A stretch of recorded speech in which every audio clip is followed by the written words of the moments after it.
ஆண்டவராகிய இயேசு கிறிஸ்துவின் நாமத்தினாலே இந்த விடுதலை தேடி நிகழ்ச்சிக்கு உங்களை வரவேற்கிறேன். கடந்த சில நாட்களாக நாம் தொடர்ந்து ரட்சிப்பை குறித்து நாம் தியானித்து கொண்டிருந்தோம்.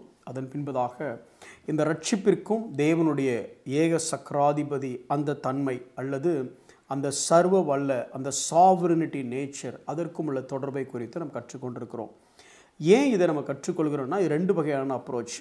ஒன்று, தேவனுடைய இறையாண்மையை நாம் புரிந்து கொள்ள அல்லது தேவன் எவ்வளவு பெரிய சர்வ வல்ல ஆளுகை செய்கிறவர் என்பதை நாம் புரிந்து கொள்ள நம்முடைய வாழ்க்கையில் விசுவாசம் அதிகரிக்கும், பயம் நீங்கும்.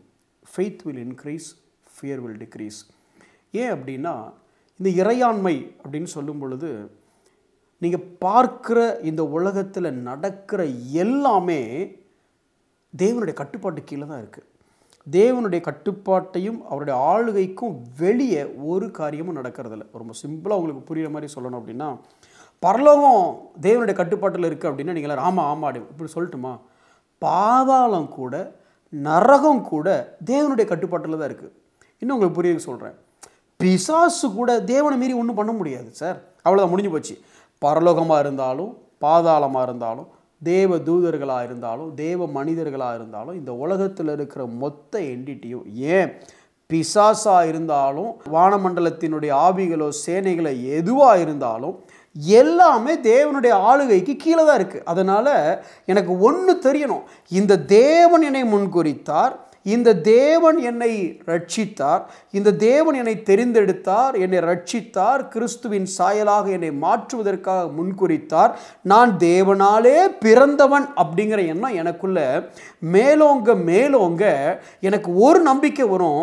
எங்கள் அப்பா யார், நான் யாரால் பிறந்தனோ அவரை மீறி இந்த உலகத்தில் ஒரு அணுவும் அசையாது அப்படிங்கிற ஒரு விசுவாசம் நமக்குள்ள வரணும். அதுதான் தேவனுடைய இறையாண்மை. இதை படிக்க நமக்கு எந்த சூழ்நிலையை பார்த்தாலும் ஒன்று தெரியணும், இதுவும் தேவனுடைய கட்டுப்பாட்டு கீழே தான் இருக்குது. நீங்கள் நினச்ச மாதிரி ஒரு காரியம் நடக்கலை, நீங்கள் நினச்சதுக்கு முற்றிலும் மாறுபாடாக நடந்தால் கூட நீங்கள் பயப்பட மாட்டீங்க. ஏன் தெரியுமா? இப்போவும் யார் தான் ஆளுகை செய்கிறாருன்னா தேவன் தான் ஆளுகை செய்கிறார். இன்றைக்கி இருக்கிற அரசியல் பதவிகள் எல்லாம் ஒரு சில வருடங்கள் தான். ஆனால் நித்தியமாக who chits on the throne, அதாவது இந்த அண்ட சராசரத்திற்கும் மேலே இருக்கக்கூடிய அந்த சிங்காசனத்தில் அவர் தான் இருக்கிறார். அவருக்கு கீழே தான் இவங்க எல்லாம் இருக்கிறாங்க. ராஜாவாகவே இருந்தாலும் ராஜாவை ஏற்படுத்துகிறதும் ராஜாவை தள்ளுறதும் அவர் கையில் தான் இருக்குது. அவரை மீறி இந்த உலகத்தில், இந்த தேசத்தில், இந்த மாநிலத்தில், இந்த சமுதாயத்தில், இந்த சபையில், ஏன் உங்கள் வீட்டில், ஏன் உங்களோட தனிப்பட்ட வாழ்க்கையில் அவரை மீறி எதுவுமே நடக்காது. ஏன்னா அவர் ஏக சக்கராதிபதி. இன்றைக்கி அதை குறித்து பார்க்கும் பொழுது இன்னொரு காரியத்தை பார்ப்போம். ஏறக்குறைய ரட்சிப்பை குறித்து பார்த்தோம். இந்த ரட்சிப்பை தேவன் தான் ஆரம்பித்தார் அப்படின்னு நான் சொன்னேன். எப்படி சொன்னேன் அப்படின்னா, நான் பாவத்துக்கு மரித்து போயிருந்தேன், அக்கிரமத்துக்கு மரித்து போயிருந்தேன், குருடானவனாக இருந்தேன், கல்லான இருதயம் உள்ளவனாக இருந்தேன், எனக்கு ஒன்றுமே விளங்கலை, கண்டதை என்னால் புரிஞ்சிக்க முடியல, கேட்டதை அறிஞ்சிக்க முடியல. இப்படி இருந்த என்ன ஆண்டவர் தான் என்னை உயிர்ப்பித்தார், தேவனாலே நான் பிறந்தேன். சரி, இப்போ என்னை ரட்சித்துட்டார், இதுக்கப்புறம் அப்படியே விட்டுருவாரா? உங்களில் என்னில் நல்ல காரியத்தை துவங்கின அவர் முற்றும் முடிய அதை முடிக்க வல்லவராக இருக்கிறார். ஏன்னா துவங்கிறது மட்டும் சர்வ வல்லவர் இல்லைங்க, அதை அதுக்கப்புறம் நடத்துறதும் சர்வ வல்லவர் தான், ஏன் முடிக்கிறதும் சர்வ வல்லவர் தான். அவரை மீறி எதுவுமே இல்லை. ஒரு வசனத்தை நான் வாசிக்கிறேன் பாருங்களேன். ரோமர் 8வது அதிகாரம் 29-30 வசனங்களை நான் வாசிக்கிறேன். தம்முடைய குமாரன் அநேக சகோதரருக்குள்ளே முதற் பேரானவராய் இருக்கும் பொருட்டு தேவன் எவர்களை முன் அறிந்தாரோ, ஒரு குறிப்பிட்ட மக்களை அவர் முன் அறிந்தார், அவர்களை தமது குமாரனுடைய சாயலுக்கு ஒப்பாயிருப்பதற்கு முன் குறித்தார். அதாவது ப்ரீடெஸ்டினேஷன், அவர்களை முன் குறித்தார். அடுத்து எவர்களை முன் குறித்தாரோ அவர்களை அழைத்தார். அந்த அழைத்தாருங்கிறதான் ஒரு வார்த்தை சொன்ன உடனே எப்படி அந்த லாசர் உயிரோடு எழுந்தானோ அதே போல் நம்முடைய வாழ்க்கையில் நடந்த அவர் அழைத்தார். எவர்களை அழைத்தாரோ அவர்களை நீதிமான்கள் ஆக்கினார். அவர்களை ஜஸ்டிஃபை பண்ணிட்டார், நீதிமானம் மாற்றிட்டார். எவர்கள் நீதிமான்கள் ஆக்கினாரோ அவர்களை மகிமைப்படுத்தியும் இருக்கிறார். இந்த மகிமைப்படுத்தி அப்படிங்கிற காரியம் ப்ரெசன்ட் கண்டினியூஸ் டு ஃபியூச்சர் வரைக்கும் இருக்குது. இன்றைக்கும் தேவன் நம்மளை மகிமைப்படுத்துகிறார். இன்னும் முற்றிலுமான ஒரு மகிமையை நம்ம அடைய போகிறோம். அப்போது எவர்களை இந்த வார்த்தையில் கவனித்து பார்த்தீங்கன்னா, எவர்களை எல்லாம் முன்னறிந்தாரோ அவர்களை எல்லாம் முன்குறித்தார், எவர்களை எல்லாம் முன்குறித்தாரோ அவர்களை எல்லாம் அழைத்தார். அழைத்து அவர்களை எல்லாரும் நீதிமான்களாக்கினார். நீதிமான்களாக்கின எல்லாரையும் மகிமைப்படுத்தி இருக்கிறார். அப்படின்னா முன்னறிந்ததிலிருந்து மகிமைப்படுத்துகிற வரைக்கும் இதை எல்லாத்த நடுவில் யார் செஞ்சார்னா, எங்கேயாவது உங்கள் பேர் என் பேர் வந்திருக்கா பாருங்கள், அவர் செய்தார், அவர் செய்தார், அவர் செய்தார் அப்படின்னு இருக்குது. சரி, நம்ம ரட்சிப்பை குறித்து நம்ம பார்ப்போமே. நம்ம ரட்சிப்பில் அடிப்படையாக நம்ம எல்லாருக்கும் தெரியும், ரட்சிப்புனாலே 2 காரியம். ஒன்று கிருபை, இன்னொன்று விசுவாசம். அடுத்து முக்கியமான காரியம் மனம் திரும்புதல். இவ்வளோ தான் நம்ம ரட்சிப்பு. சரி, இந்த காரியத்திலையும் அவர் என்ன செஞ்சார்? எபேசியர் 2வது அதிகாரம் நமக்கு மிகவும் பரிச்சயமான வசனங்கள் 5 முதல் 10 அந்த வசனங்களை எடுத்து பார்ப்போமே. 5வது வசனத்தை பாருங்கள். அக்கிரமங்களில் மரித்தவர்களாயிருந்த நம்மை கிறிஸ்துவுடனே கூட உயிர்ப்பித்தார். நான் செய்யலை, அவர் செய்தார். அவர் என்னை உயிர்ப்பித்தார். கிருபையினாலே ரட்சிக்கப்பட்டீர்கள். அடுத்த வார்த்தை. அடுத்த 6வது வசனம். கிறிஸ்து இயேசுவுக்குள் அவர் நம்மிடத்தில் வைத்த தயவினாலே தம்முடைய கிருபையின் மகா மேன்மையின் ஐஸ்வர்யத்தை வருங்காலங்களில் விளங்க செய்வதற்காக, எனக்காக இல்லை, அவருடைய கிருபையின் மகா மேன்மையான ஐஸ்வர்யத்தை விளங்க செய்வதற்காக. யார் செய்கிறார்? அவர் தான் செய்கிறார். அவர் விளங்க செய்வதற்காக. ஏன் மூலமா? அவருடைய மகிமையை, அவருடைய ஐஸ்வர்யத்தை, அவருடைய கிருபையின் மகா மேன்மையான ஐஸ்வர்யத்தை ஏன் மூலமாக நடப்பிப்பதற்காக. யார் செய்கிறார்? அவர் செஞ்சுட்டு இருக்கிறார். அடுத்து 7வது வசனம். கிறிஸ்து இயேசுவுக்குள் நம்மை அவரோடு கூட எழுப்பி, நான் எந்திக்கலை, எழுப்பினார். யார்? அவர் எழுப்பினார். உன்னதங்களில் அவரோடு கூட நான் உட்காரலை, அவர் உட்காரவும் செய்தார். அப்போ என்னை உயிர்ப்பித்தார், என் மூலமாக விளங்கச் செய்வதற்காக சில காரியங்களை செய்கிறார், அவருடைய மகிமை விளங்க பண்ணுவதற்காக. அடுத்து என்னை எழுப்பினார், அடுத்து என்னை உட்கார பண்ணுகிறார் அவரோட வலது பாரிசத்தில். சரி, எல்லாத்தையும் மொத்தமாக சுருக்கி ஒரே வரியில் சொல்லட்டுமா அப்படின்னு பவுல் அடுத்து சொல்கிறாரு. 8வது வசனம்.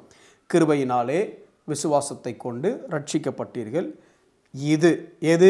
இந்த ரட்சிப்பு, இந்த மொத்த ரட்சிப்பும் உங்களால் உண்டானது அல்ல. அப்படின்னு அர்த்தம்னா நீ ஒன்றும் செய்யலைன்னு அர்த்தம். நீ ஒன்றும் செய்யலைன்னா அதுக்கு அர்த்தம் என்ன? நீ ஒன்றும் செய்யலைன்னு அர்த்தம். அதில் நான் போனேன்ல பிரதர், நான் ஜபித்தேன்ல பிரதர், நான் விசுவாசம்ல பிரதர், நான் ஏற்றுக்கொண்டல பிரதர், இது எல்லாம் நீ செய்யலை. ஒன்றை செய்ய அவர் வச்சார். ஏன்னா அவர் ஏக சக்கராதிபதி. அவரை மீறி இந்த உலகத்துக்குள்ள எதுவுமே நடக்க முடியாது. அடுத்து சொல்லு பாருங்களேன். இது உங்களால் உண்டானது அல்ல, இது தேவனுடைய ஈவு. Whole and full, anything and everything it is under his control. அவர் அதை செய்ய வச்சார். ஏன் செய்ய வச்சார்? அடுத்த வசனம் 9வது வசனம். ஒருவரும் பெருமை பாராட்டாதபடிக்கு இது கிரியைகளினால் உண்டானது அல்ல.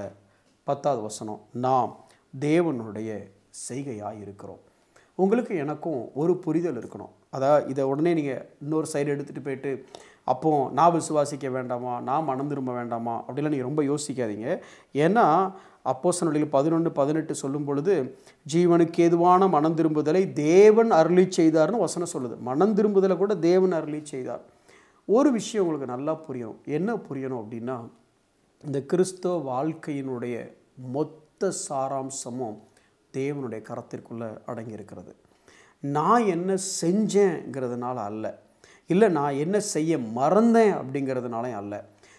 சகலமும் என்ன அவர் உயிர்ப்பித்தார், தம்முடைய மகிமை விளங்கச் செய்வதற்காக, என் மூலமாய் விளங்கச் செய்வதற்காக அவர் காரியங்களை நடப்பித்தார்.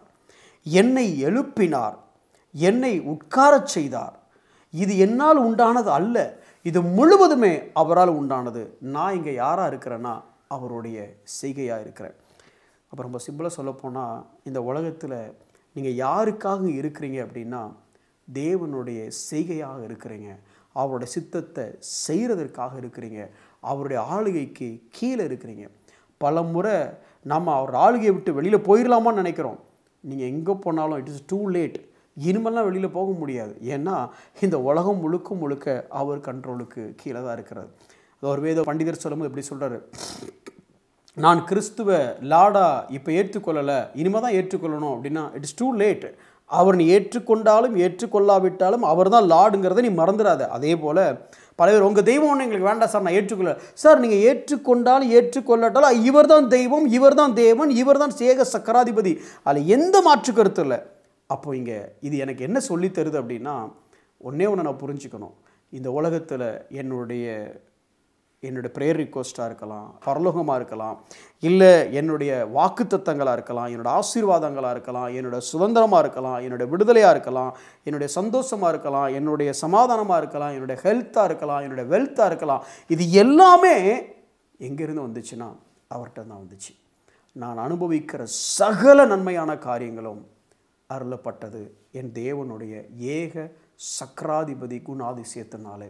என் ரட்சிப்பும் என் தேவன் எனக்கு கொடுத்தது. இதுலேருந்து என்ன தெரிஞ்சுக்கலாம்? ஒரு விஷயம், ரட்சித்த அந்த தேவன், உங்கள் வாழ்க்கையில் ரட்சிப்பையே கொடுத்த அந்த தேவன் மற்ற எல்லாவற்றையும் எந்த வகையிலையும் அருளாதிருப்பது எப்படி?